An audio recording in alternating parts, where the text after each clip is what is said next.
mololo, mololo, mololo, mololo.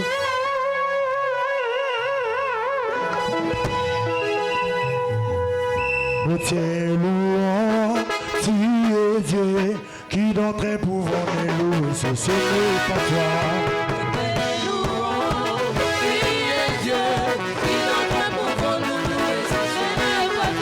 Oh, nous te louons, tu es Dieu, qui dans tes pouvoirs est loué, ce n'est pas toi.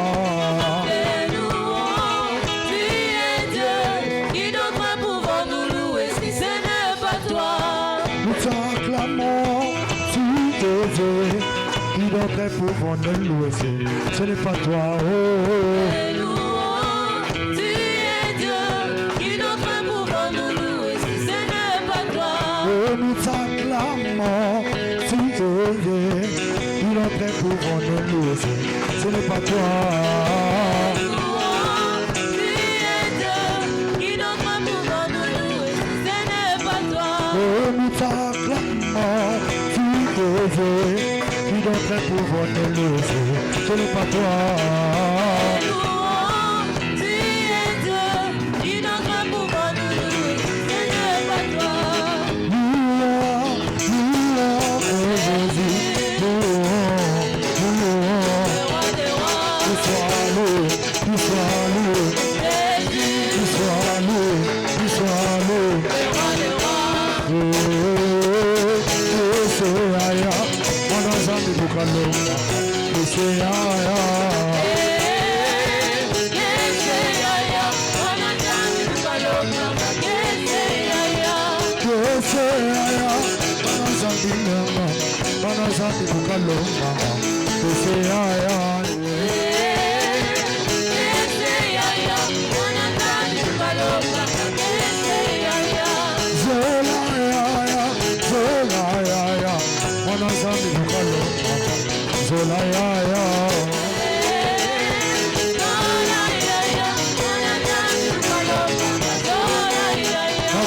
Sanate, muna muna sambo, muna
kusifa Yesu makasi azalizela ezome mabazini nalikolo haleluya haleluya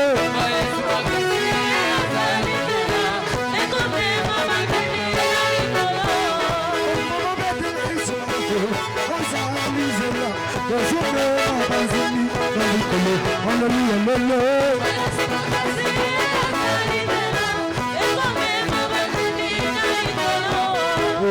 Shima Yesu makasi azalizela ezome mabazini nalikolo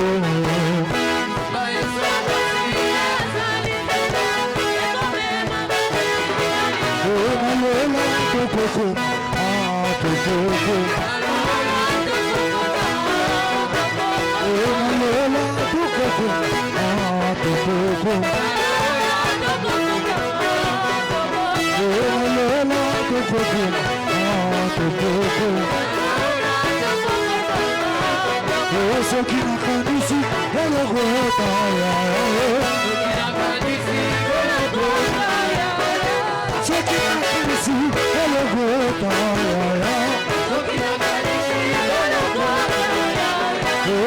Ayose yakaina ye papa Ayose yakaina ye papa Soki nakanisi elogota ya Soki nakanisi elogota ya Zamalela,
batelemi baza kosambisama na buku oyo ya bomoi.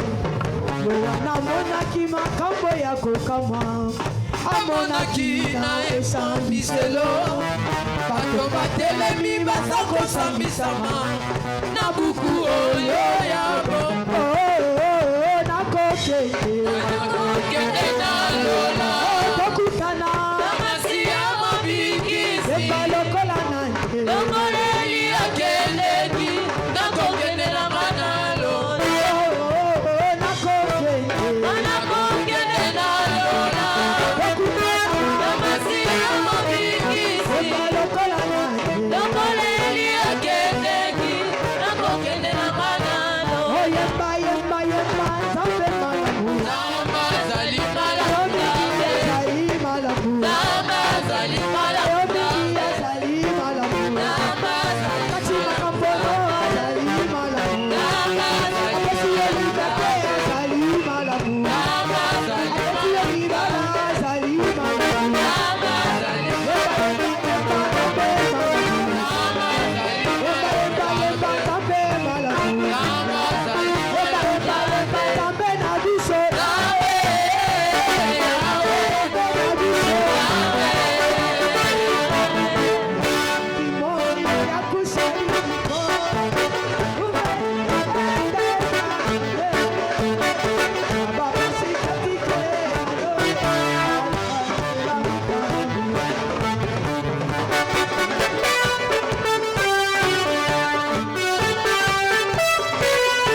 Est-ce que vous mettez la Yesu mololo, mololo, mololo?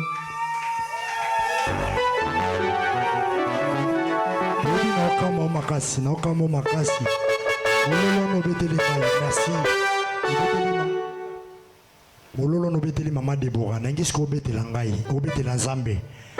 Attends, Maman Deborah a mérité ma boucle en athée. So Maman Deborah a mérité ma boucle en athée. Bongo Nzambe. N'engis ko to beteli Jésus ma boucle. L'homme qui a vaincu à la croix.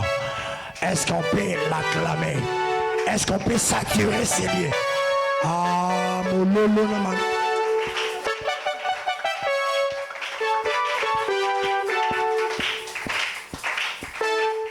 Alléluia. Bon, sans plus tarder, on a biso vraiment. Ils ont des molo molo jusqu'à ce que Toko chite. Bon, avant d'avancer, je vais inviter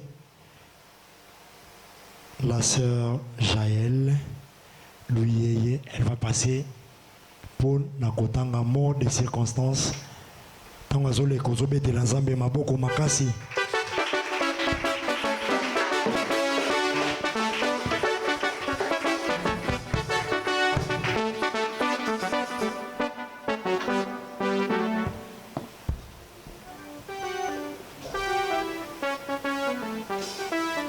Bien-aimés dans les seigneurs, shalom.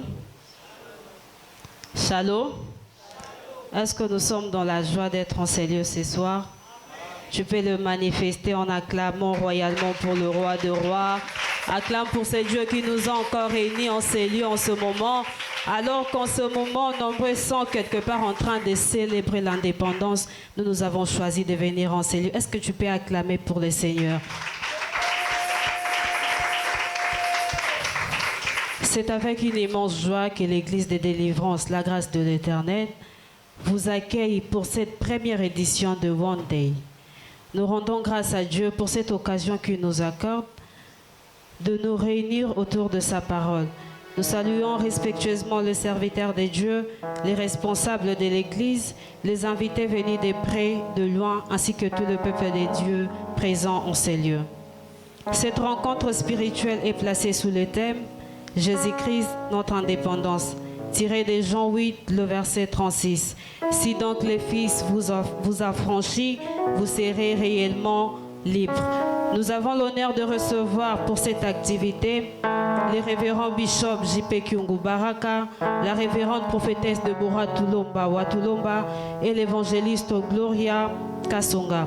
Nous croyons que Dieu se servira puissamment de ses serviteurs pour apporter la délivrance, la restauration, la guérison et l'affermissement de notre foi. Que chacun ouvre son cœur à l'action du Saint-Esprit afin de recevoir la part que le Seigneur lui a réservée en ce jour. Au nom de l'Église de délivrance, la grâce de l'Éternel, nous vous souhaitons à tous une chaleureuse bienvenue et une excellente participation à cette grande journée de bénédiction. Que le Seigneur nous bénisse abondamment.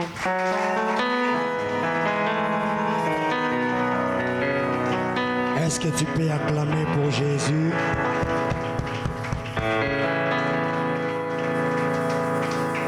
Oui, na moment où ils ont battu mususu, bazo fêter indépendance na ba boîte, mususu, bazo na ba chambre wana. Mais nous sommes venus pour chercher l'Éternel. Traite nzambe wana mona ba sacrifice, asalelo bolamu. Ah, yo mutoza ba problème na ngina biso nzambe wana opesa okimia au nom de Jésus. J'aimerais avant d'inviter maman, que nous puissions adorer les grands dieux. J'aimerais que tu puisses dire, ne fais-ce qu'il y a 2 mots à Dieu pour ce qu'il vient de faire dans ta vie, pour ce qu'il a fait dans ta vie. Est-ce que tu peux élever ta voix? Tu peux dire merci à Dieu. J'aimerais entendre une maman, un jeune frère, un papa puisse élever sa voix pour adorer son Créateur. Est-ce que tu peux élever ta voix? Monte en prière. Monte en prière. Monte dans l'adoration. Nous voulons écouter la parole de Dieu. Mais avant toute chose, j'aimerais que tu adores d'abord ton Créateur.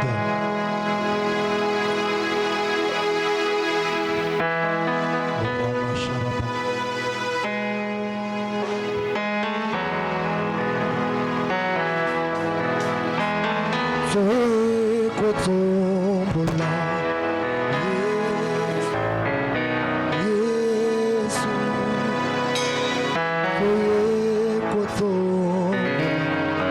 Yes. Yes. Soy kotombola.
Tu peux commencer à adorer, adore ton Dieu. Élève ta voix, dis merci à Dieu, dis merci à Dieu, dis merci à Dieu. Ah, lui dis merci et ta reconnaissance, la reconnaissance que tu as envers ton Créateur. Il t'a sauvé, il t'a gardé. Est-ce que tu peux lui dire merci? Maraba Sharakayamla. Nassimo Kokisi Bele Bakoufi. Et aux anabomoi. Qu'est-ce que tu as donné à ces dieux? Qu'est-ce que tu as fait pour avoir la vie? Oh mon Dieu, mon Dieu. Ton maman na yo Yesu, ton maman Yesu. Alléluia. Alléluia. Alléluia. Ok.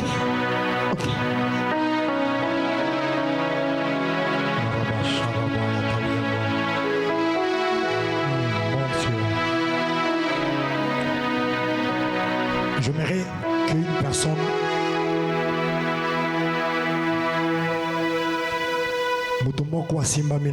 j'aimerais que tu pries, tu adores ton Dieu. Une personne seulement. J'ai besoin d'une personne. Si ça sera une maman, je ne sais pas. Mais tu vas t'élever avec foi, tu vas prier pour adorer ton Dieu. Une personne. On attend une personne pour adorer son Créateur. Waouh, il n'y a personne pour adorer son Créateur. Yes. Marabasharapaya Taliamla. Merci parce que c'est toi le commencement la fin de toutes les choses. Merci mon Dieu, mon roi, pour tous ensemble, mon aide. Papa, na kokaniso na nani, na kokaniso na nini, Jésus. Ozanyo somo tout ya Père éternel. Yango to eko tato la mon sambe na yo la pourquoi lelo. Sois le coup parce que tu es notre indépendance, Seigneur Jésus. Pour maman na yo zambe depuis jusqu'à la fin. N'adorer au côté yondo mon adoration. N'adorer au parce qu'adoration de l'île na yo. Sois le coup mukembo matamboli et son malambo kanayo. Merci Seigneur Jésus-Christ. Est-ce que vous mettez la zame maboko makasi?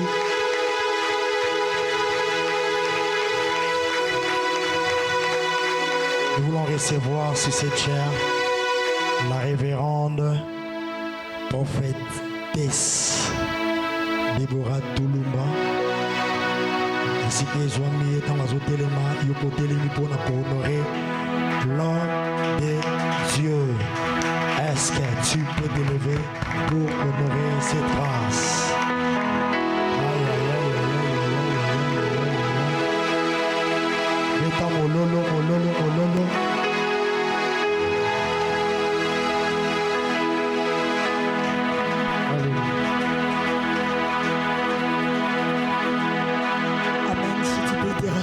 outillé. Sokoko zonga kovanda bisiko zali.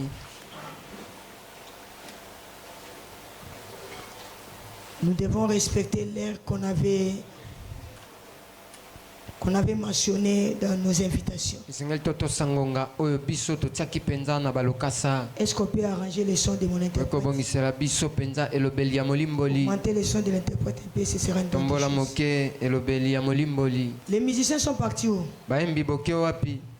Retournez, on va vous donner de l'eau ici. Ce n'est pas poli pour le Saint-Esprit qui est parmi nous. Votre rôle n'est pas qu'à jouer et à partir. Ce qui se passe ici, c'est pour nous tous. Il faut éviter de ces habitudes-là. Quand vous allez finir et sortir, vous pouvez recevoir de certaines attaques ici sans le savoir. Parce que ce que vous venez de faire ici, le diable n'est pas content de ça. Chacun de nous tel que nous sommes ici,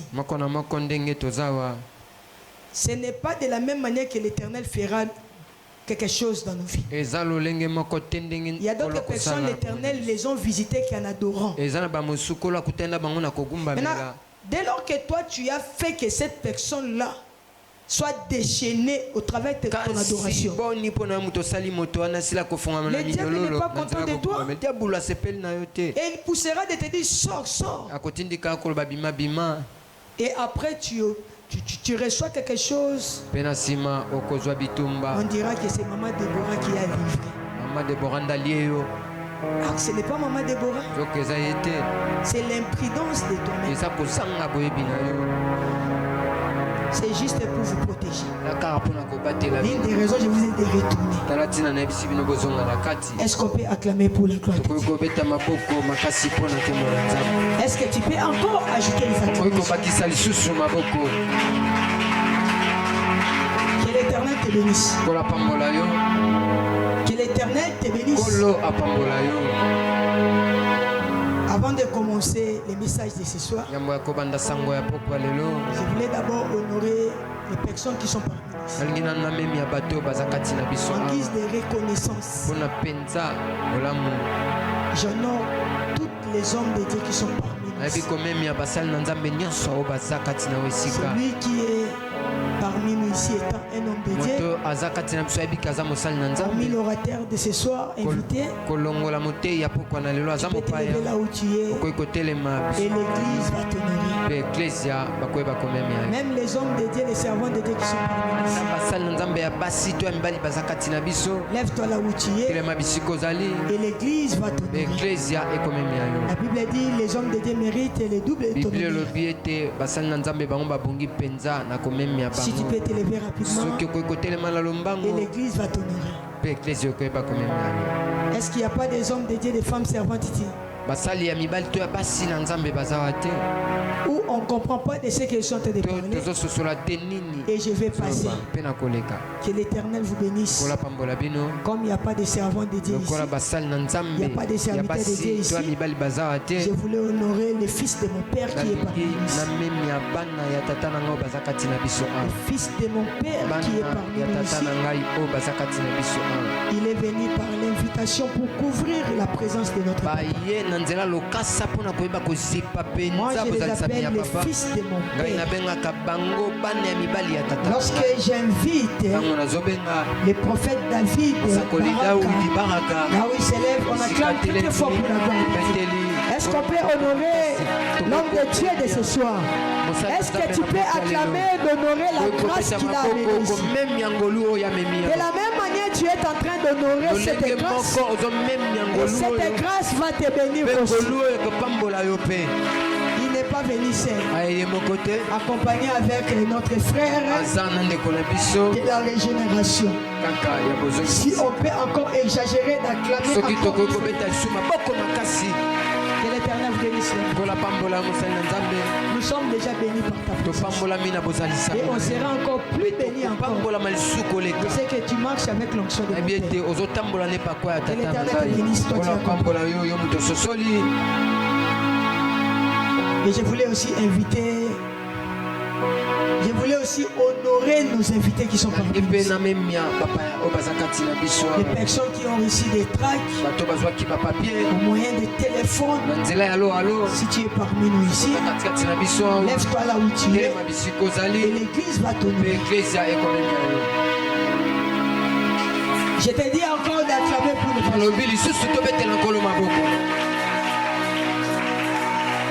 Tu peux encore acclamer, acclamer. Que l'Éternel vous bénisse.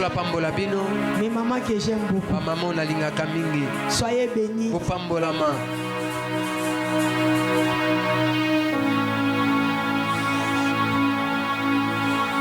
Amen. Amen. Amen. Amen. Quelqu'un peut dire one day. One day. One day. Cela signifie quoi? On a déjà interprété ça. Alléluia. Amen. C'est-à-dire, la journée d'aujourd'hui ne passera pas inaperçue. J'ai dit ne passera pas inaperçue. L'Éternel qui avait révélé à sa servante cette programme, c'est pour te bénir, c'est pour te faire du bien. C'est toi que l'Éternel avait promis, c'est toi que l'Éternel avait proclamé ce programme. Donc ça dit, si ton voisin n'est pas venu, ne te décourage pas. Ce n'est pas lui. On peut donner les tracts à 10 000 personnes. Mais ce n'est pas les 10 000 personnes là qui étaient destinées à ce programme. Alléluia. Amen. J'ai béni l'Éternel pour ce programme. Quand l'Éternel me parlait pour ce programme, je disais waouh. J'ai dit l'Éternel veut faire du bien à quelqu'un. Et je sais qu'aujourd'hui l'Éternel va faire du bien. Je ne sais pas qui dont je suis en train de parler. Mais moi j'ai dit l'Éternel fera du bien à quelqu'un. Ce programme ici est venu pour toi. Tu ne sortiras pas ici si l'Éternel ne te visite pas. Et je sais que l'Éternel est au rendez-vous pour toi. L'Éternel est au rendez-vous pour toi. Voilà pourquoi je suis dans la joie de parler de sa part de ce matin. Et tout ce que je parlerai ici, ça ne vient pas de moi. Si ce n'est que le Saint-Esprit qui m'a choisi de parler de sa part. Je ne suis que simple instrument devant son peuple que vous êtes. Et le Saint-Esprit passera au travers l'instrument qu'il a choisi ce matin pour te bénir. Le Saint-Esprit va te bénir. Je dis à quelqu'un, le Saint-Esprit te bénira. Je suis venu dire à quelqu'un que le Saint-Esprit te bénira. Nous allons faire par rapport à ce que l'Éternel veut. Je ne suis pas seul ici. Vous allez comprendre. Moi j'ai commencé. Quand je vais finir, il y aura quelqu'un d'autre qui viendra. Nous allons fonctionner au rythme des modules. Donc c'est-à-dire, moi je termine, il y aura un autre intervenant. Est-ce que tu peux me faire un bon amen pour que je commence? Tu peux encore exagérer avec ton amen. Oh, je voulais d'abord déclarer pour quelqu'un avant de commencer. Aujourd'hui, nous sommes les 30 juin. C'est le dernier jour de ce mois ici. Je voulais monter, mais il y a une chose qui mérite. Vous devez me comprendre. Vous devez me comprendre une chose.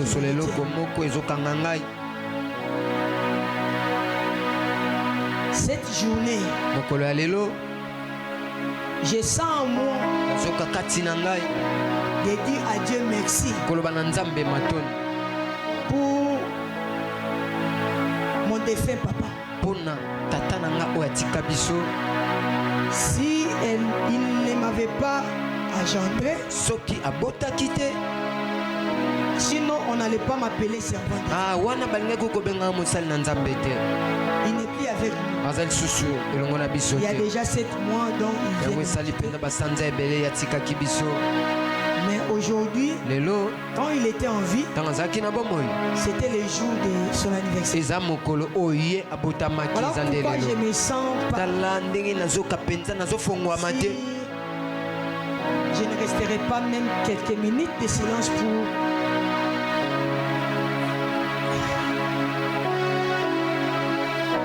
pour honorer sa mémoire. Soki tokoki kotikala mwangonga moko ya kimia mpona koyeba komemia molimo ya papa na biso soki tokoki kotelema parce que cher on l'oublie pas po ete moto azaki moto ya babosanaka ete soki tokoki kotelema azaki moto ya pona ngai et s'il était en vie aujourd'hui soki azaki na bomoi lelo j'allais lui dire joyeux anniversaire ndenge nebisa mbotama elamu papa kasi aza lisusu na biso te soki tokoki kotelema mpona ngonga moko mpona koyeba mpenza komemia molimo ya papa na biso. Que l'Éternel nous bénisse. Si on peut acclamer pour la gloire de Dieu. Si tu peux acclamer pour la gloire de Dieu. De la même manière tu es en train d'acclamer. Oh, je commence déjà à ma parole. Je commence déjà à monter. J'aimerais que quelqu'un puisse acclamer. Non, ne cesse pas les acclamations. Je sais pourquoi je vais te dire. Est-ce que tu peux exagérer avec l'acclamation? Est-ce que tu peux encore augmenter les acclamations? Moi, j'aime les acclamations. Parce que dans les acclamations, il y a un mystère qui est caché. Dans les acclamations, il y a un mystère qui est caché. Notre thème de ce matin, ce soir, est intitulé Jésus-Christ notre dépendance. Jésus-Christ notre dépendance. Jésus-Christ notre dépendance. Aujourd'hui tu seras libre. Aujourd'hui tu seras libre.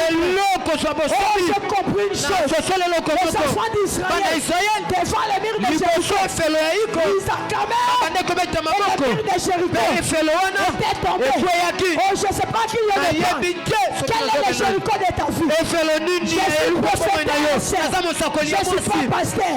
Je fais des choses par révélation. Je fais des choses par révélation. Moi je veux que tu acclames. Au moment où je déclare sur ta vie, moi je veux que tu acclames. Des acclamations poussent des déclarations. Des acclamations poussent des acclamations. Mais poussent de déclarer pour ta vie. Des acclamations mais poussent de déclarer pour ta vie. Il y a pas de personnes qui comprennent. Est-ce que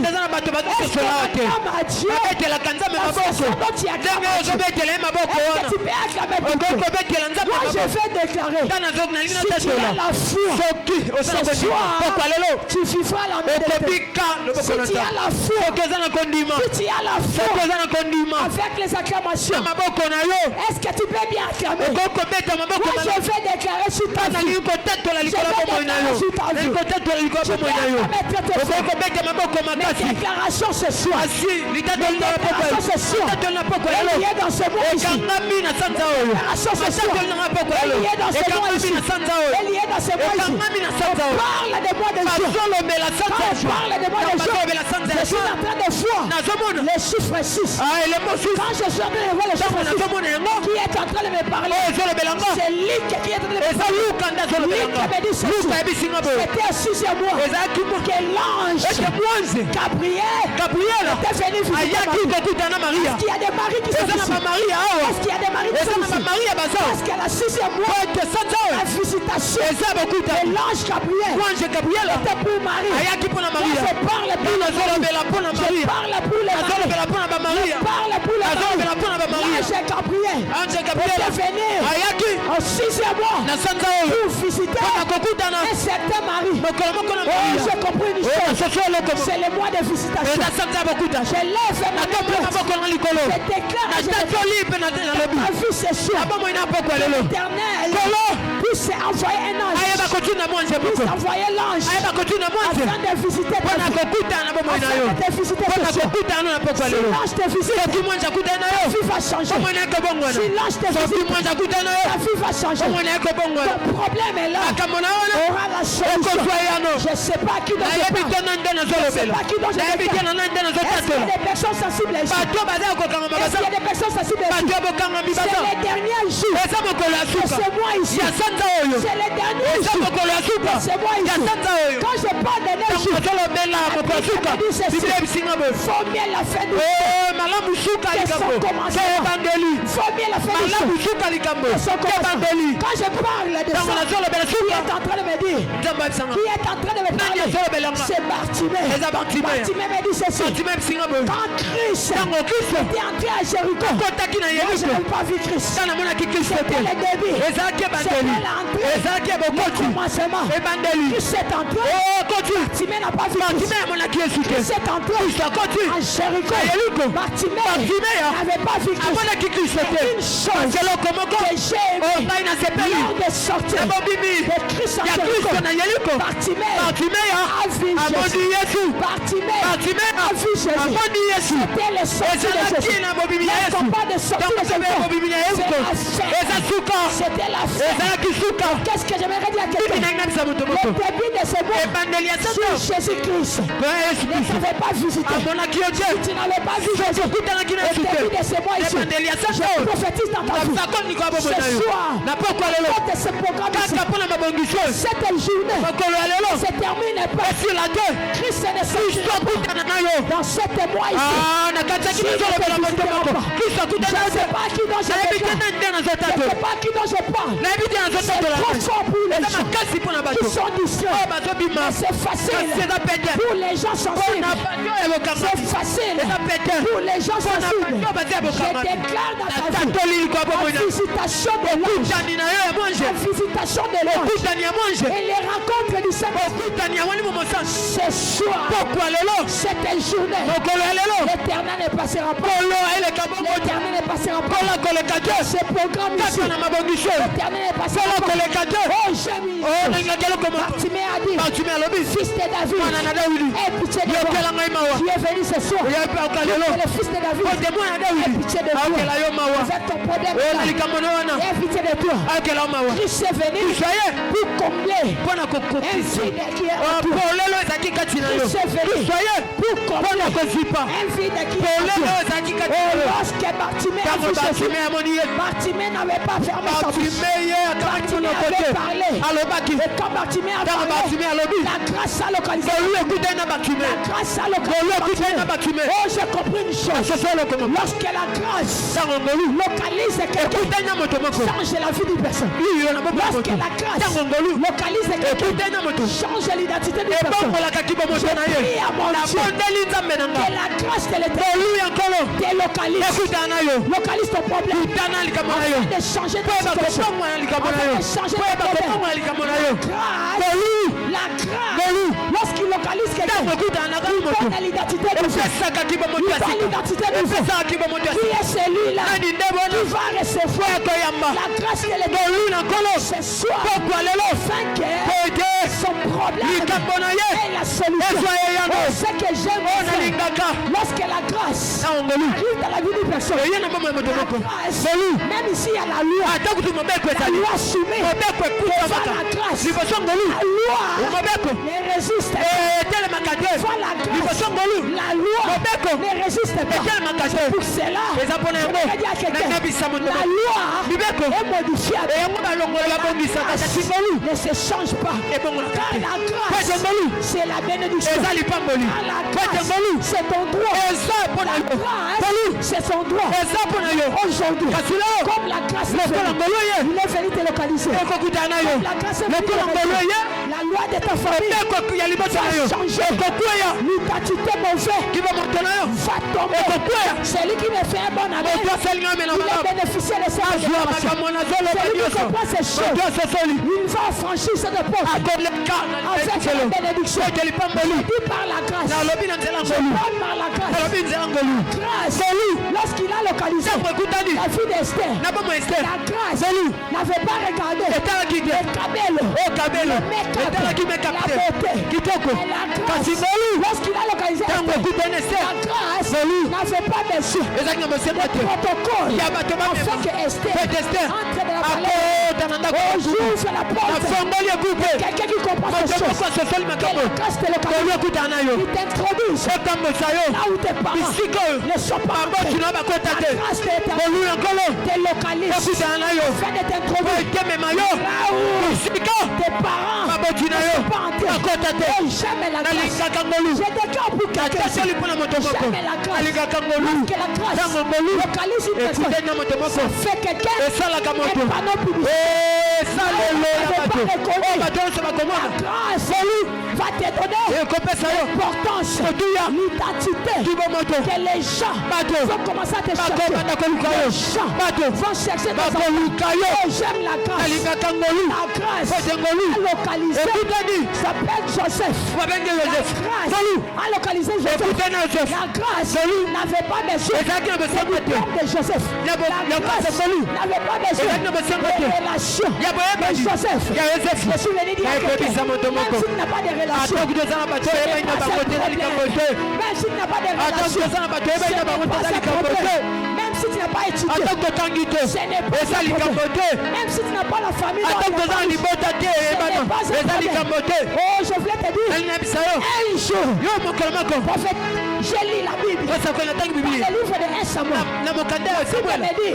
l'histoire de David, devant Goliath, David était petit, devant Goliath, la Bible me dit ceci, David a affronté Goliath, Goliath avait lancé le défi, mais David a élevé le défi.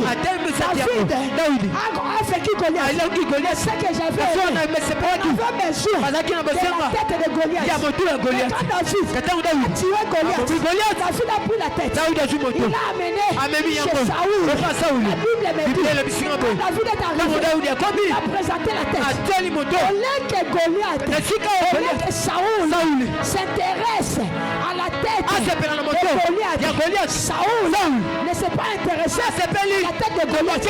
Mais Saoul s'est intéressé de savoir que petit-fils. Je suis venu dire à quelqu'un, on va demander si les noms de tes parents n'étaient pas reconnus, même si les noms de ton mari n'étaient pas reconnus, mais aujourd'hui, c'est au travers de toi.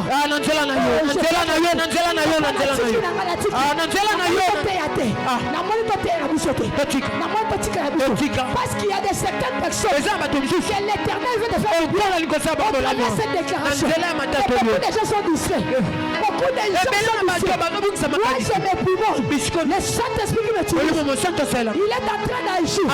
Mais beaucoup de gens sont distraits.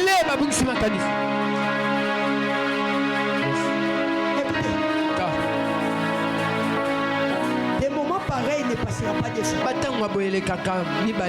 Si ça passe aujourd'hui, si ça passe aujourd'hui, et quand tu viens à l'église, quand tu sens un loin de Dieu, et rempli sous l'onction, tu dois être sensible. C'est la sensibilité qui nous amène à la bénédiction. La femme perd des sangs parce qu'elle était sensible. Ce n'est pas parce que j'ai besoin de crier. Ce n'est pas parce que j'ai besoin de monter. Mais c'est le Saint-Esprit qui me pousse à déclarer. Mais beaucoup de gens sont distraits. Je sens en moi fardeau, papa. Voici l'onction sur quelqu'un. Si la personne libère l'onction et que les gens ne reçoivent pas l'onction, l'onction est pour kilo.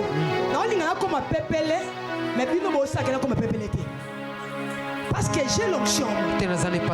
Cette onction n'est pas pour moi. Cette onction est pour sauver la vie de beaucoup de gens. Cette onction est pour libérer la vie de plusieurs personnes. Me dit beaucoup de gens sont discrets. Ils ne comprennent pas ce qui se passe. Vous savez, si vous voulez que l'onction puisse te bénir, moi j'ai l'onction. Toi tu dois présenter mon témoin de ta foi. Dès lors que tu me présentes ta foi, l'onction que je libère, ça active dans ta vie. Au même moment, boye, comment l'iboma katia yesu, quand ça dit sérieux, non moi je dois dire sérieux, rouge levé l'ongouaté, mascaré l'ongouaté, et l'autre, écoutez. J'allais vous bomba ane l'ongouaté. Omoni, beauté wana zo bomba wana, et l'ongouaté. Omoni charisme wana zo sa la présence en zan, na bévénement beau. Laisse-moi te dire chose. Il a quoi sur tangi, et qu'on change vie na autre. Amen. O tchango me makamune sa yaka. Zona nous rouge à lèvres wana tia à côté. Soki ko longwa et longwa. Zona nous poudre wana tia à côté. Soki ko longwa et longwa. Il y a des fois, je parle au Dieu de ma chair. J'ai vu quelqu'un qui était malade. La force d'être sensible à l'église. La personne a été guérie. Ça dit quoi? Il y a d'autres personnes comme Talibon, au Sala. Au Bangagan, l'église. L'église, c'est la maternité de Christ. Yes. Quand un homme de Dieu et sous l'onction, tu vas savoir que tu es connecté. La façon dont tu vas commencer à faire les choses. C'est la manière dont tu vas commencer à faire les choses. La manière dont tu vas faire les choses, tu n'as jamais fait ça. Parce que la personne qui est connectée avec l'onction du Seigneur n'a pas de la honte. Il fait des choses après, il va se demander et c'est moi qui fais ça. Parce qu'il est poussé par le Saint-Esprit. Et surtout notre thème est Jésus-Christ est notre indépendance. Nous sommes venus célébrer l'indépendance. Nous sommes venus montrer comment est-ce que Christ va nous délivrer. Il faut être dans la joie. Tu peux acclamer pour la gloire de Dieu. Que l'Éternel te bénisse si tu peux te rasseoir. Je consomme mes temps. Je reste avec 45 minutes de la prière et la prédication. Que l'Éternel te bénisse. Je bénis l'Éternel encore une fois de plus pour le message qu'il nous a donné ce matin.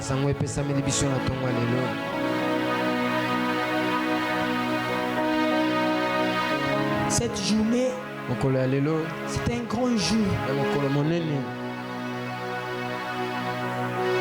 La date du 30 juin.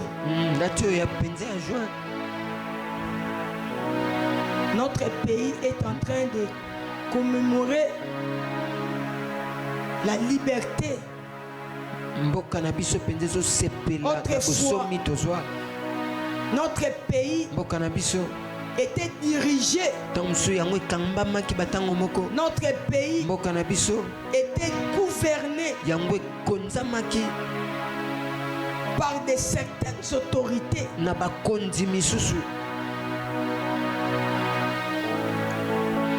Et dès lors qu'on s'est révolté,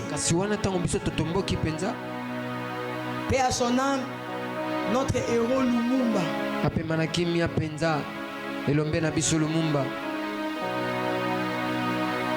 il avait cherché de tous les moyens que nous puissions sortir de cet esclavagisme. Notre pays était colonisé. Là où le pays est colonisé, l'autorité ne viendra pas de vous. L'autorité viendra des personnes qui vous ont colonisé. C'était comme ça notre pays. Et après un temps, on a dit non à la colonisation. On a dit non. trop c'est trop. L'équipe penza. Nous ne voulons plus être colonisés. Nous voulons diriger notre vie, notre pays nous-mêmes. C'est ça qu'on appelle l'indépendance. À chaque fois quelqu'un qui est colonisé, si tu veux sortir dans la colonisation, tu devais chercher l'indépendance. Alléluia. Amen. Mais ce qui m'étonne, on a quitté de la colonisation de notre pays. Mais la souffrance ne se termine pas. On vit toujours dans la souffrance.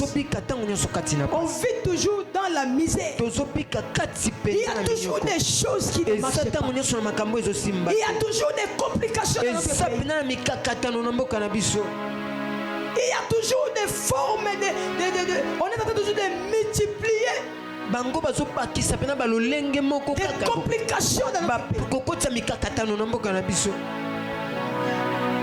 Nous tous nous chantons l'indépendance. On a reçu l'indépendance. Mais quelqu'un qui est libre devait vivre la gloire. Quelqu'un qui est libre devait vivre la paix. Mais pourquoi on a reçu l'indépendance? Mais jusqu'aujourd'hui, on ne vit pas dans la paix. Jusqu'aujourd'hui, il y a toujours des morts. Aujourd'hui, on dit l'indépendance, on célèbre l'indépendance. Mais il y a la guerre. À l'Est, il y a la guerre. Les choses ne marchaient pas. Mais on s'est dit, on a reçu l'indépendance. Vous allez comprendre ça un moment. Tenez le message que j'ai parlé. Et vous allez comprendre ça au travers de ces messages. Et aujourd'hui, nous les chrétiens, nous les fils, nous les enfants de Dieu, on a compris une chose, que nous les chrétiens, notre indépendance, c'est Dieu. Amen. Yes.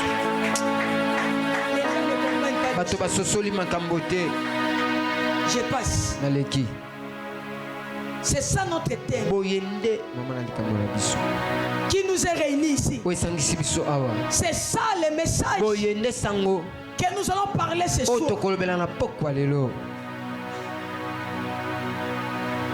Les techniciens vont nous aider pour les gens du dehors. On est en train de suivre les lives. Qu'on remet les lives. Que l'Éternel nous bénisse. Notre thème est intitulé Jésus-Christ est notre indépendance. On peut honorer les fonctions de l'écriture. Prenons les livres rapidement dans le livre de Jean chapitre 8, le verset 36. Si on peut, je peux lire la parole de Dieu.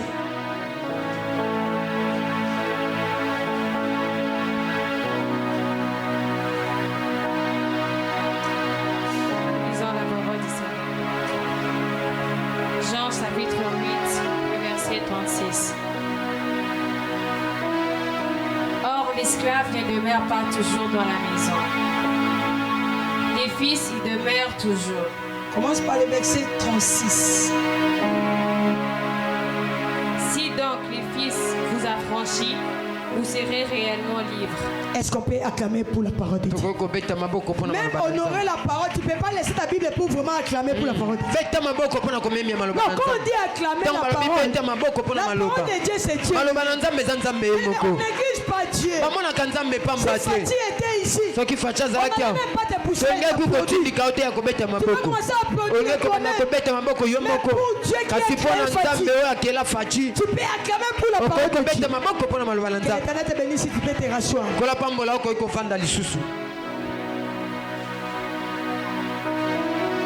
Si donc les fils vous affranchissent, vous serez réellement libres. Alléluia. Amen. On a dit vous serrez. C'est conjugué à quel temps? Alléluia. Maman Pascaline, c'est conjugué à quel temps? Est-ce qu'on peut acclamer pour notre maman? Donc c'est-à-dire l'Éternel va te libérer aujourd'hui pour que tu t'ajustes dans ton futur.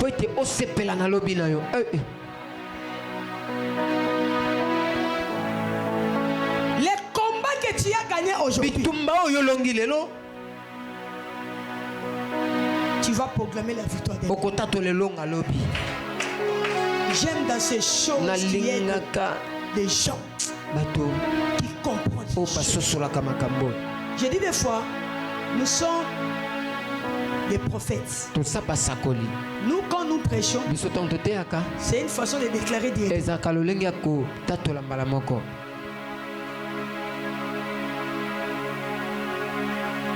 Pourquoi on a parlé si dont les fils vous affranchis? Le message n'a pas commencé ici. Alléluia. Amen. Le message n'a pas commencé dans ces versets. C'est-à-dire,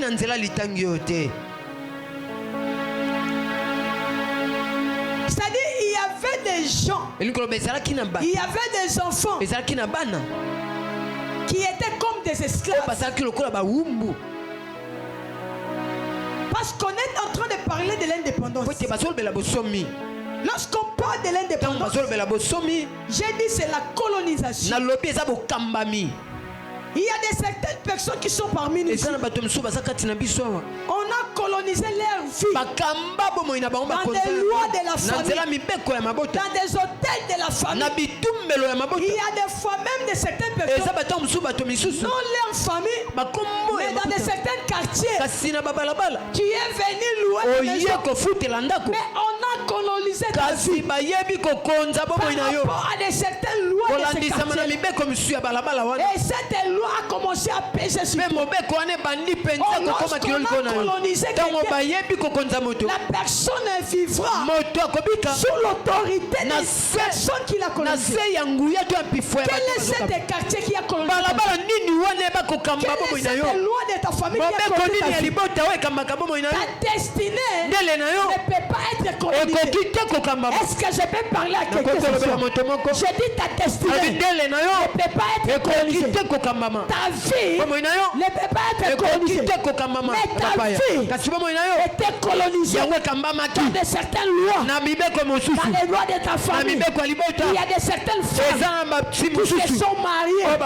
Le fait d'entrer seulement dans le mariage, automatiquement, le combat de ton mari a colonisé ta vie. Je peux parler à quelqu'un?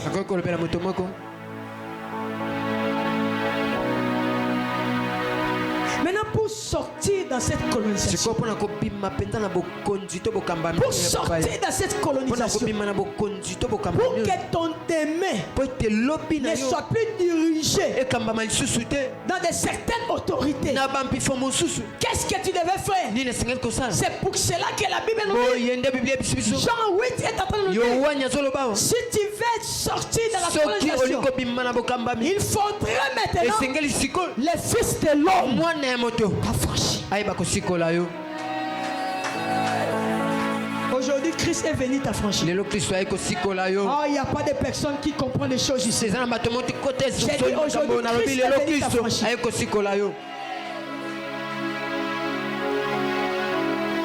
Le verset 34, on nous dit, en vérité, je vous l'ai dit. Les répliques Jésus, quiconque s'élève au péché est esclave du péché. Or, l'esclave ne demeure pas toujours dans la maison. Un esclave ne demeure pas dans la maison. Un esclave ne demeure pas dans la maison. Cela signifie quoi? Si tu es esclave,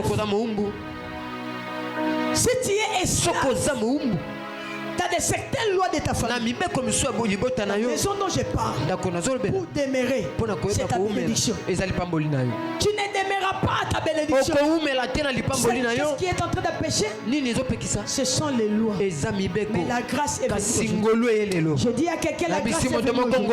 Au travers de ce programme, la grâce est venue. C'est la grâce qui va te justifier. Si donc le Fils vous approche, vous serez réellement libre.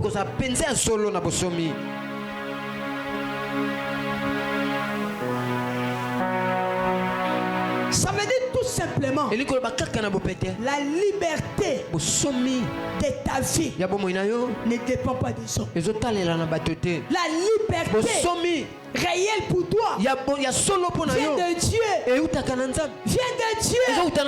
Est-ce que je peux parler? J'ai dit la libération. La liberté réelle vient de Dieu. Dès lors que la liberté, dès lors que tu es devenu libre, automatiquement tout va changer. Est-ce que je parle à quelqu'un? Automatiquement tout va changer. Voilà pourquoi j'aimerais dire à quelqu'un, la libération, dès qu'il arrive dans ta vie, ça apporte quelque chose. Est-ce que je parle à quelqu'un? La libération apporte quelque chose de la part de Dieu. La libération apporte des bonnes choses. La libération change les données.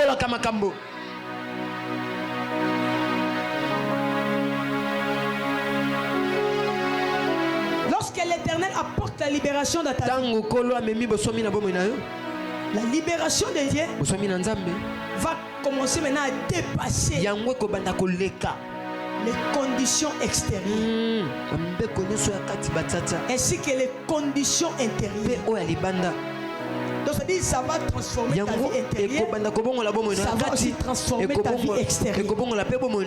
Voilà pourquoi tu as besoin de cette libération. Voilà pourquoi tu as besoin de l'indépendance. Si ton intérieur n'est pas encore transformé, si ton intérieur n'est pas encore libéré, ton extérieur aussi sera bloqué. Parce que c'est la spiritualité qui domine le physique. C'est que tu n'as pas réussi dans la spiritualité. Dans le physique, tu ne le réussis pas.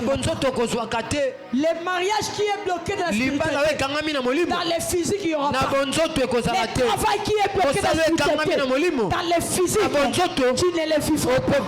L'élévation qui est bloquée dans la spiritualité, dans le physique, tu ne vivras pas ça.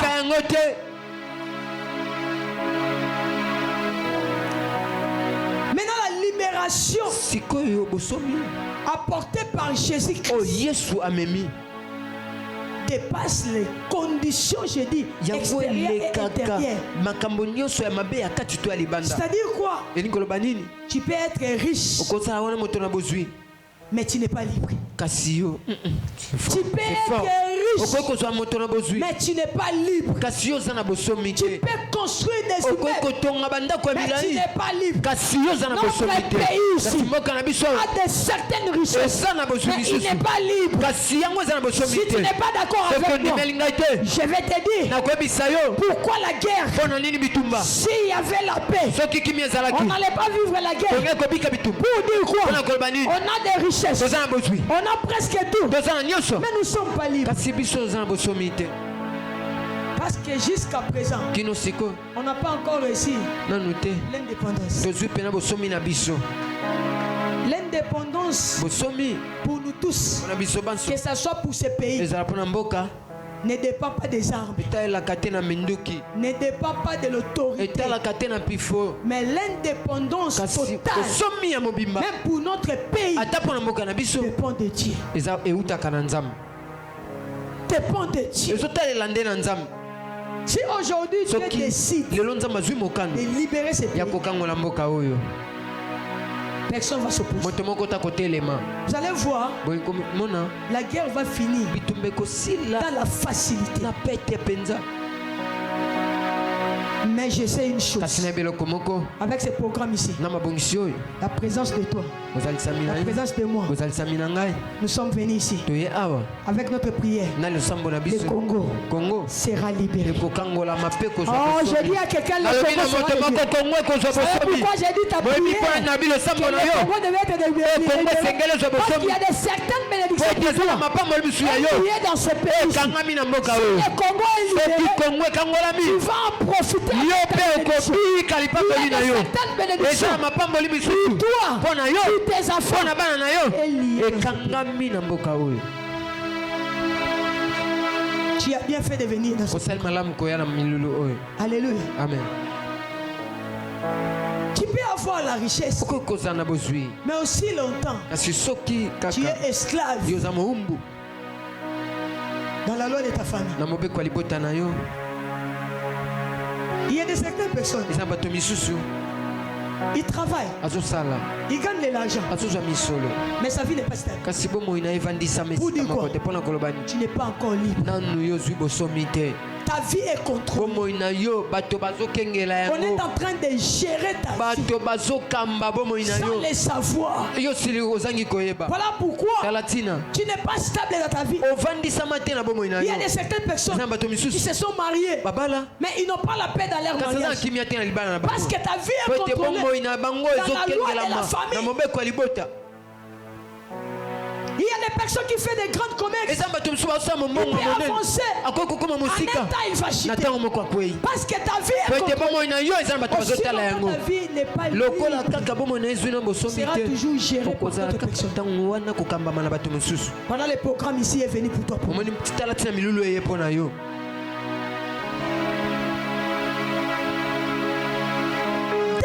Que le fils ne t'a pas affranchi, tu ne seras pas libre. Je peux parler à quelqu'un. Dès lors que le fils ne t'a pas affranchi, tu ne seras pas libre. La liberté, tu as besoin de ça. Voilà pourquoi tu as besoin de la liberté. Parce que dès lors que la liberté arrive, la liberté brise les chaînes. La liberté brise les chaînes. La liberté ouvre les portes. Je lève ma main droite. Je déclare la vie d'une personne que la liberté de ce soir, ça s'ouvre les portes qui étaient fermées dans ta vie. Que la liberté de ce soir brise les chaînes, limiter ta vie. Celui qui me fait un bon amen, que l'Éternel te rend libre.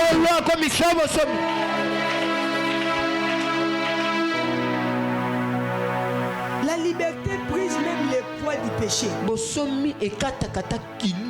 Là où il y avait le péché, dès lors que l'Éternel t'a affranchi, tous les péchés, même les degrés qui pesaient, ça va tomber.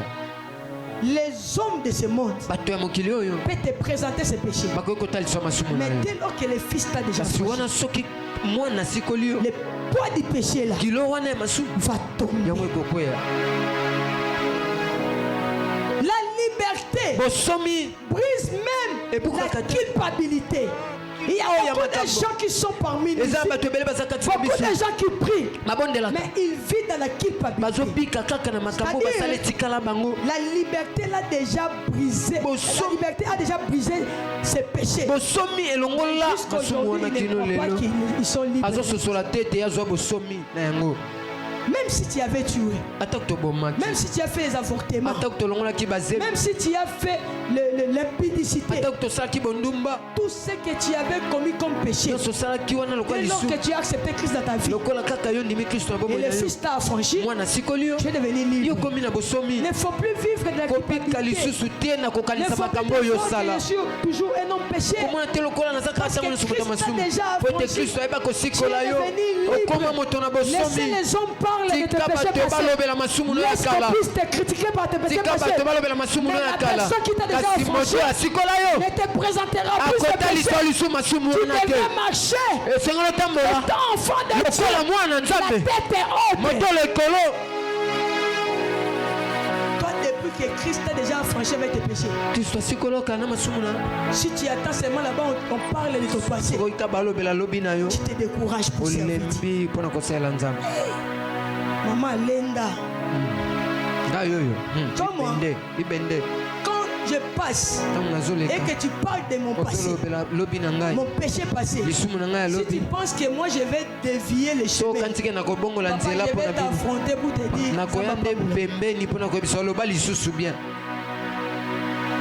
je vais passer seulement là où tu es. Parce que je connais ce que Christ a fait. Je connais de quoi je suis devenu. Quand toi tu parles de mon passé, je ne vivrai pas de la culpabilité. Ça m'est égal. Moi je vais fixer mon regard à la personne qui m'a affranchi. Je suis venu à dire à quelqu'un qui vit dans la culpabilité. Dès lors Christ t'a déjà affranchi. Dès lors Christ t'a déjà affranchi. Sur l'œuvre de la croix, tu n'es plus péché. Tu n'es plus péché. J'ai dit tu n'es plus péché. Tu n'es plus péché. Le péché n'est pas péché parce que tu as péché. Le péché n'est pas péché parce que tu as péché. Mais le péché devient péché lorsque tu restes dans le péché. Dès lors que tu quittes le péché n'est pas péché pour toi.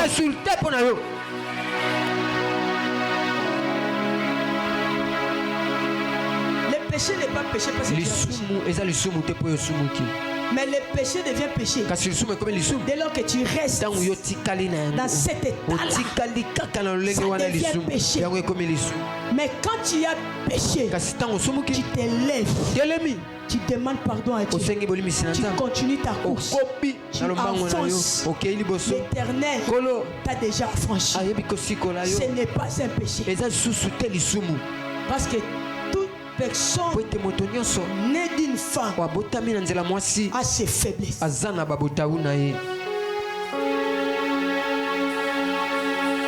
Christ t'a déjà affranchi. Pourquoi tu vis dans la culpabilité? Christ t'a déjà libéré.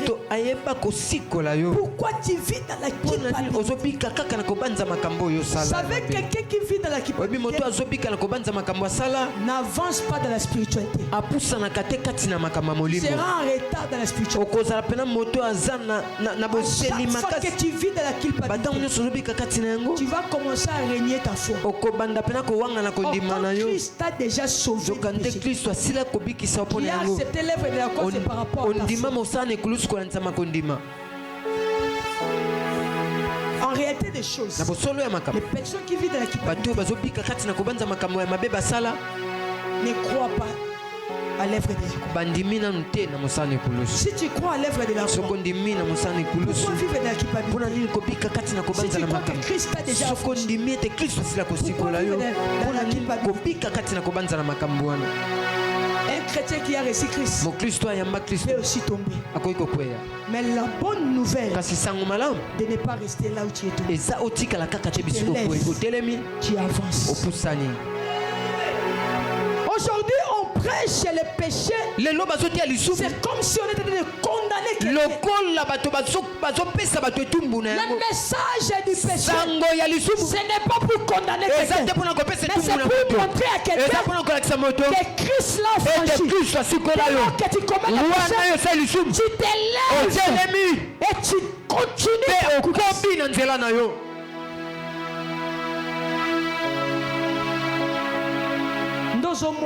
Yes. Il y a des certaines zones de Dieu.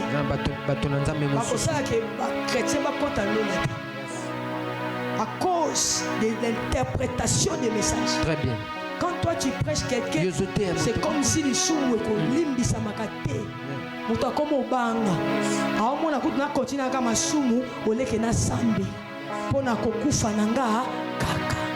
Montre à quelqu'un que tu as commis le péché. Écoutez, le péché ne se terminera pas pour votre formation.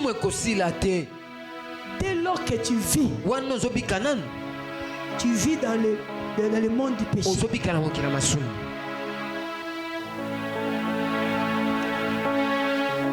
Seul Dieu qui a l'amabilité de nous préserver. Seul Dieu qui a la main. Si toi tu ne commets pas les péchés, ne te dis pas que c'est par ta force. Si tel a commis les péchés, ne te fais pas la poitrine pour toi. Pour dire que moi je ne connais pas les péchés. Je suis fort. Qui t'a dit que tu es fort devant les péchés? Si ce n'est que Christ qui t'a affranchi, si ce n'est que Christ qui t'a libéré, est-ce que je peux avancer pour continuer mon message? Je voulais parler à quelqu'un. La libération brise même la paix. Beaucoup de gens ont de la paix devant un fait accompli. Ils ne savent pas que Christ est la libération brise la paix. Là où il y avait la paix, dès lors que Christ a libéré, il ne vivra plus dans la paix. Voilà pourquoi la Bible dit, je vous ai donné par l'esprit de timidité, par l'esprit de peur, mais l'esprit de la force. Quelqu'un qui est affranchi, il a la force. Il n'a pas la paix. Il parlait de la part de Dieu. Même devant les sorciers de sa famille, même devant les sorciers du quartier, peu importe qui peut s'enlever contre la parole de Dieu, contre la grâce de Dieu, comme Christ est en toi, tu n'auras pas peur. Il y a des fois dans ma famille, que ce soit la famille papa nanga maman nanga, parce que moi je respecte les gens, mais je n'ai pas peur des gens. Ce que j'ai un bango na bangate, et na tosaka, ko banga na ko tosezelo ko mibale. Alléluia. Amen. Ko banga na ko tosa, c'est la personne qui na ko banga. Eza nzambe kokanda na yesu ekite mpo na nga moto akokotela nga. Mais si moi j'affronte les sorciers de ma famille, si cela est injuste, l'Éternel sera derrière moi pour me protéger.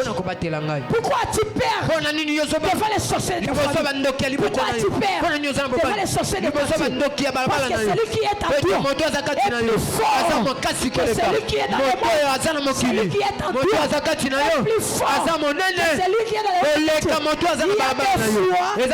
quelqu'un veut faire une commerce. Il dit, quartier baloka yango koloka na bino etalinga te. Moi je suis libre. Koloka na bino etalinga te. Si je vais faire quoi que ce soit, je vais élever mes affaires dans cet quartier-là. Et les gens vont dire que j'ai touché à la magie, j'ai touché au fétiche. Comment les gens qui font des commerces ici n'avancent pas? Mais toi tu es venu. Ah non, c'est la fétiche. Il ne faut pas dire non. Oui, j'ai touché la fétiche. Mais quand quelqu'un est malade, cherche quoi? Mais moi j'ai touché la magie. J'ai touché la fétiche. La fétiche, la magie que moi j'ai est plus fort que toutes les magiciens du monde. Parce que le nom qui est en moi, le nom de Jésus-Christ est plus fort et plus grand. Là où les autres vont jouer, comme moi je suis libre, je suis libéré, je ne jouerai pas. Est-ce que tu peux dire je ne jouerai pas? Là où les autres vont jouer, tu ne vas pas y jouer. Parce que le Christ a franchi.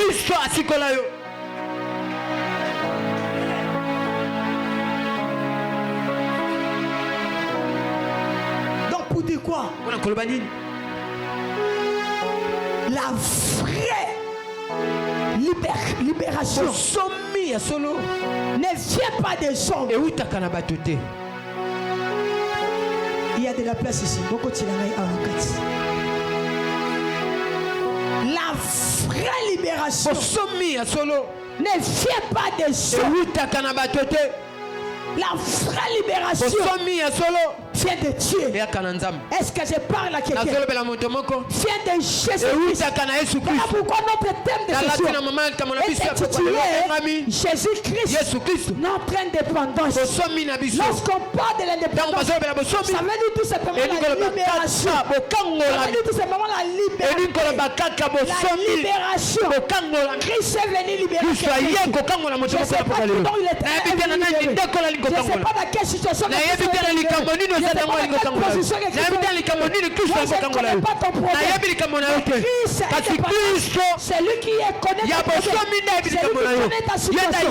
C'est celui-là qui est sorti. Et il est venu ici pour te rendre libre. Peu importe quelle situation, peu importe quelle position, je suis venu dire à quelqu'un, Christ est venu te rendre libre. Il est venu te rendre libre. Il est venu te rendre libre. Oh, est-ce que je parle à quelqu'un? Je ne suis que simple instrument par laquelle Christ va passer pour t'affranchir. Si tu es sensible, ce soir même, tu seras affranchi avec ta situation là, avec ton problème là. Oh, moi je ne connais pas, mais le Dieu que je sais connaît ton problème, connaît ta situation.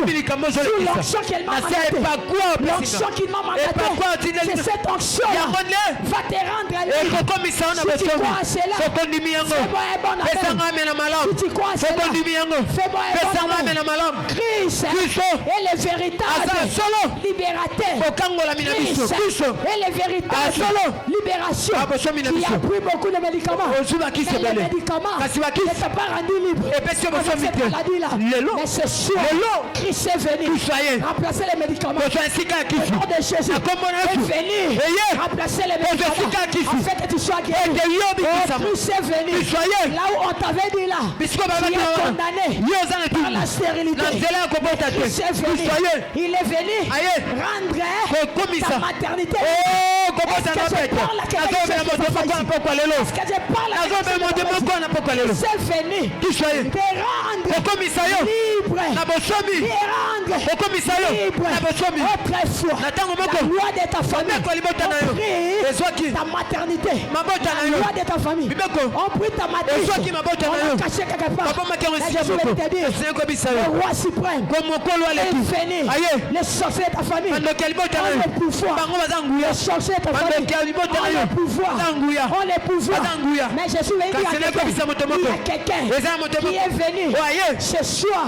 Il est le tout puissant. Il est le tout puissant. Son nom c'est Jésus. Son nom c'est Jésus. Son nom c'est Jésus. Il est venu te rendre libre. Quand je parle, je suis en train d'écouter quelqu'un qui me parle. Qui est en train de me parler. C'est Esaïe. Esaïe est en train de me dire. L'esprit de l'Éternel est sur moi. Car l'Éternel m'a ouvert pour apporter la bonne nouvelle aux malheureux. Pour proclamer, pour apporter la bonne nouvelle aux malheureux. Pour guérir ceux qui ont le cœur brisé. Pour guérir ceux qui ont le cœur brisé. Pour guérir ceux qui ont le cœur brisé. Pour libérer les captifs. Délivrer Christ. L'Éternel est venu libérer quelqu'un. L'Éternel est venu libérer quelqu'un. Un jour, je lis la Bible. La Bible me dit, dans l'histoire des actes des apôtres, qu'est-ce que Actes me dit? C'est l'histoire de Pierre. La Bible me dit ceci. Pierre était condamné. Était dans la prison. La Bible me dit, parce que Pierre avait affranchi Christ. Et Christ a libéré Pierre. Pierre était condamné. Et là où Pierre était condamné, la Bible me dit, il y avait des geôliers. On avait fermé la première porte. La deuxième porte, on a fermé. Et non seulement fermé, il y avait des geôliers. Il y avait des gens qui surveillaient, qui va venir ouvrir cette porte. Oh, j'aime la personne de Jésus. Lorsque Christ fait libérer la personne, il n'a pas besoin de savoir la personne qui a touché la clé qui avait fermé la porte. Voilà pourquoi la Bible me dit Pierre était fermé dans cette prison. Mais Pierre était sorti sans pourtant chercher la personne qui avait fermé cette porte. Je lève ma main. Je déclare et je déclare. Là où on a pu fermer ta vie, que l'Éternel puisse envoyer l'ange afin d'ouvrir cette porte-là. Parce que lorsque l'Éternel fait ouvrir la porte de tes ennemis, là où on t'avait condamné, il n'a pas besoin de demander, de savoir qui a touché cette pierre. Qui sont des pierres aujourd'hui. La Bible me dit ceci. Quand l'ange est entré, il a dit à Pierre, lève-toi. Pierre s'est élevé. Hein, papa? Il a dit à Pierre, lève-toi. Pierre s'est élevé. C'est ce que j'aime. L'ange est venu faire sortir Pierre dans cette prison. L'ange n'a pas dit seulement à Pierre de s'élever. L'ange n'a pas ordonné à Pierre de sortir. Mais quand je lis la Bible, l'ange a dit à Pierre de s'élever. Et l'ange a dit à Pierre, prends tes sandales. Je lève ma main. Là où tu étais condamné, on t'avait condamné avec ta maternité, avec ton travail, avec ton élévation. Tu ne sortiras pas sans pourtant laisser tes choses. Dès lors que tu sors, tu sortiras avec ton mariage, avec ton élévation, avec ta finance. Tout ce qui est à toi, tu ne le laisseras pas. Tout ce qui est à toi, tu ne le laisseras pas. Avec ton diplôme.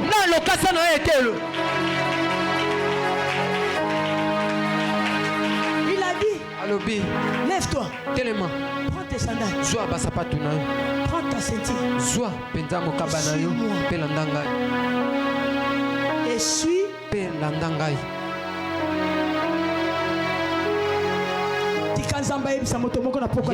Amen. Tango zolanda nzambe ozokotela nzela libala na yo. Moto yango azoluka libala azali awa kotala age okomi nango te. Je suis venu dire à quelqu'un, si c'était pour l'âge, si c'était pour les années, si c'était pour les jours, si le Christ n'allait pas susciter Lazare, si c'était pour les jours, la Bible me dit Lazare a fait 4 jours, mais Christ est venu. On a dit à Christ, il sent des gens, il sent des gens. Christ n'avait pas besoin de quelque chose. Mais le problème était de savoir lorsqu'on avait mis Lazare. Le problème c'est sûr, pour Jésus, pour ta vie, c'est de savoir où est-ce qu'on a mis tes mariages, où est-ce qu'on a mis ta élévation, où est-ce qu'on a mis ta maternité. Christ est venu pour donner de l'ordre afin de sortir.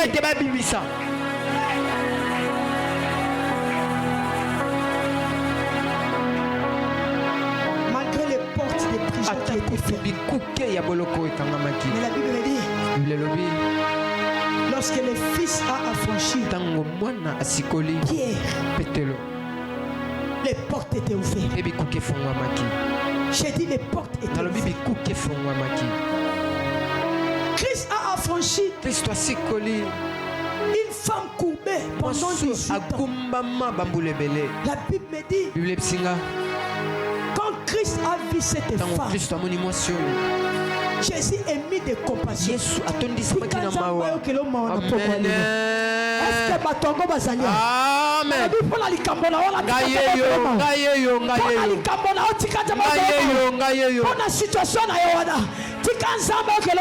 Amen. Est-ce que Batongo Bazalia? Amen.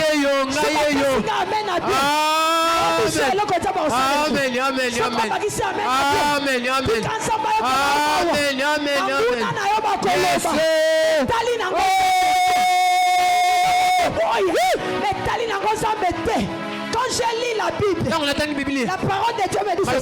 Quand Christ a guéri cette femme, il y a les gens qui se sont soulevés pour dire pourquoi seulement cette journée? Pourquoi seulement les jours du sabbat? Pourquoi seulement? Il n'y a pas d'autres jours. Pourquoi seulement? Est-ce qu'on peut dire à quelqu'un qui est le commencement, ni commencement ni la fin? Christ a ni commencement. Donc c'est pour dire quoi? Même les sabbats l'appartiennent.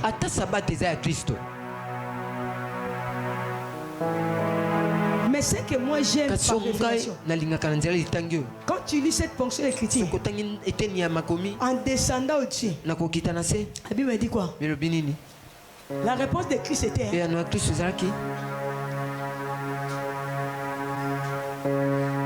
est-ce que vous, les jours du sabbat,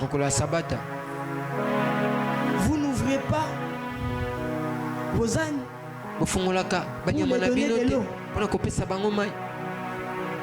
Et cette femme,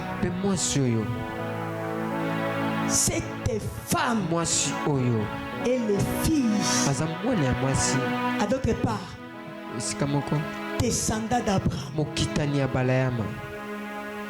Je ne peux pas lui faire du bien.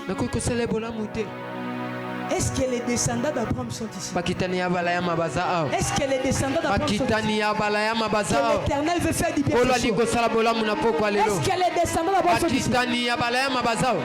Est-ce que les descendants d'Abraham sont ici? Que l'Éternel veut faire du bien?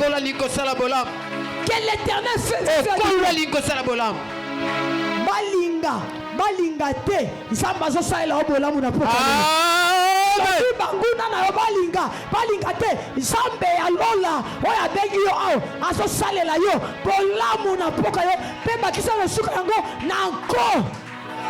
Yes.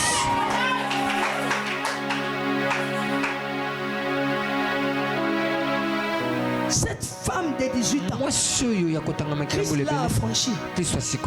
C'est pour cela, malgré Salomon avait dit, ce qui est courbé ne paie jamais. Qui a dit jamais dans ta vie? Qui avait dit jamais dans ta vie? Qui avait dit jamais dans ta vie? Pour cette situation-là, qui a dit jamais dans ta vie? Qui avait dit jamais? Jamais. Mais je suis venu dire à quelqu'un, c'est lui qui a les derniers mots. Il ne dort ni sommeil.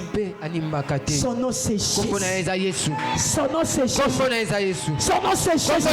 Son nom c'est Jésus. Son nom c'est Jésus. Si agit, qui s'opposera? Si Christ agit, qui s'opposera? Et il va agir aujourd'hui. Personne ne va s'opposer.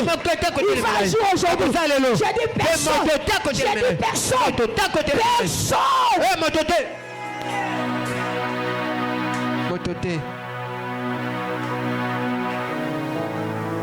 Quand je parle directement, un jeune homme de 38 ans par rapport à tes programmes, tu m'as oublié. Moi aussi, Christ m'avait affranchi. J'ai dit comment? Il a dit, tu sais pas, quand Christ est venu dans cette piscine de Bethesda, il nous avait vu. L'homme de 30 ans ne m'a pas dit il m'a vu. Il nous a vus tous. Dieu peut voir. Pour voir, c'est facile. Mais il faut que l'Éternel tire à ta solitude. Il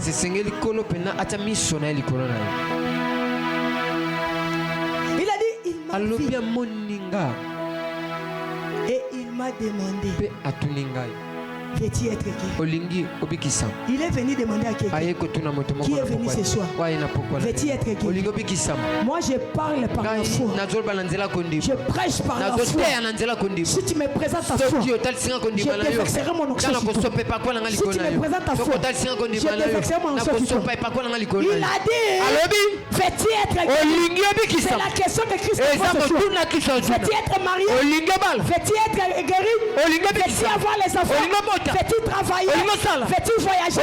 Ce sont des questions que Christ pose. Je suis prophétesse. Je parle avec des révélations. Je déclare. Je pose la question spirituellement. Christ est venu te poser la question. Veux-tu être guéri? Est-ce que les personnes qui cherchent des mariages sont ici? Est-ce que les personnes qui cherchent des travaux sont ici? Les personnes qui cherchent des travaux sont ici? Est-ce que les personnes qui cherchent la guérison physique sont ici? C'est pour cela. Christ est venu. Il a posé la question. Veux-tu être guéri?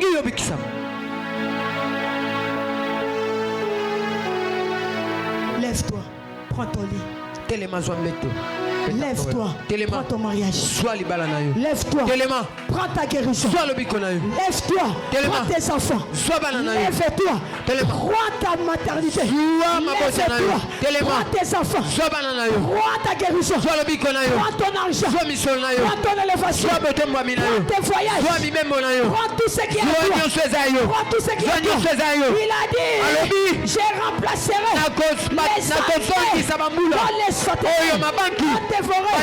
les saines choses après la libération. Après la liberté.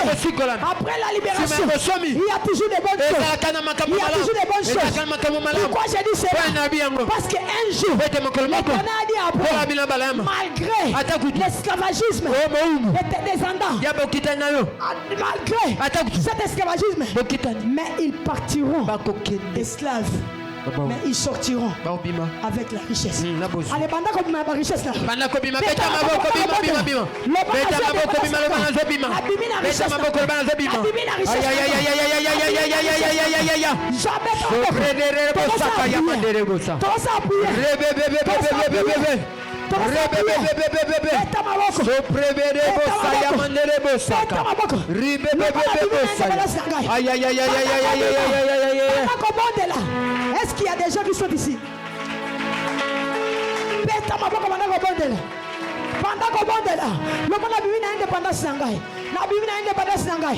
Est-ce que tu peux exagérer encore? Tu peux encore exagérer. Exagérer.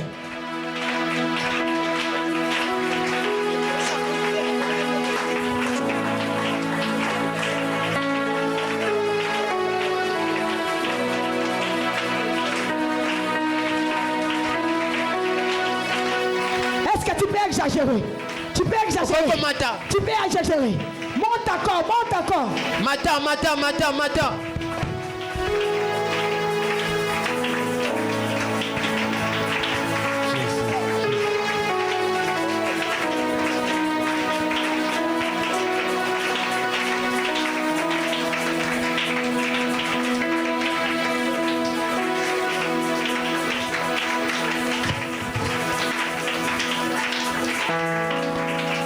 Bato mapi. Mabogo sobe tawane so matate bana zobi mana pokwa lero.